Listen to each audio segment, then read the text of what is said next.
திமுக கூட்டணி வலுவாக இருக்கிறதுங்க. நான் வந்து திமுகவை சேர்ந்தவன் இல்லை. ஆனால் திமுக செய்திருக்கிற சில நல்ல விஷயங்களை பார்த்தீங்கன்னா ஆச்சரியமா இருக்கும். நீ வந்து குழந்தைகள் காலை உணவோட திட்டம், பெண்களுக்கு இலவச பயணம், பெண்களுக்கு தங்குவதற்காக தோழி திட்டம், அதை விட முக்கியமான திட்டம் என்ன தெரியுங்களா உங்களுக்கு? இன்னைக்கு நம்ம யாருமே எதிர்பார்க்க மாட்டோம், கேள்விப்பட்டிருக்க மாட்டோம். கைம்பெண்கள், விதவை பெண்களுக்குன்னு ஒரு ஆணையத்தை உருவாக்கியிருக்காங்க. இது எந்த நாட்டிலாவது நடந்திருக்கிறதா?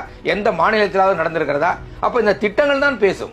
அதனால இவங்க என்ன களங்கங்கள் ஏற்படுத்தினாலும் அதையெல்லாம் மீறி ஸ்டாலின் அவர்கள் கொண்டு வந்திருக்கிற நல்ல திட்டங்கள் தான் மக்கள் மத்தியில் இப்ப சென்று அடையும்.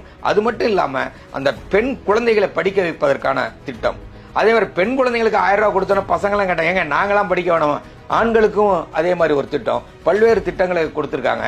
இந்த அரசாங்கம் எப்படியாவது இவைகளை எல்லாம் தடுத்து ஒரு கரி பூசி அழிக்க முடிய வேண்டும் என்ற முயற்சி செய்கிறார்கள். அது நடக்காது.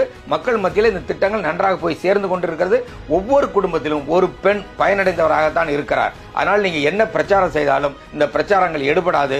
மீண்டும் இந்தியா கூட்டணி, திராவிட முன்னேற்ற கழக தலைமையில் இருக்கிற மதச்சார்பற்ற கூட்டணி தான் தமிழ்நாட்டில் 2026 ஆட்சி அமைக்கும்.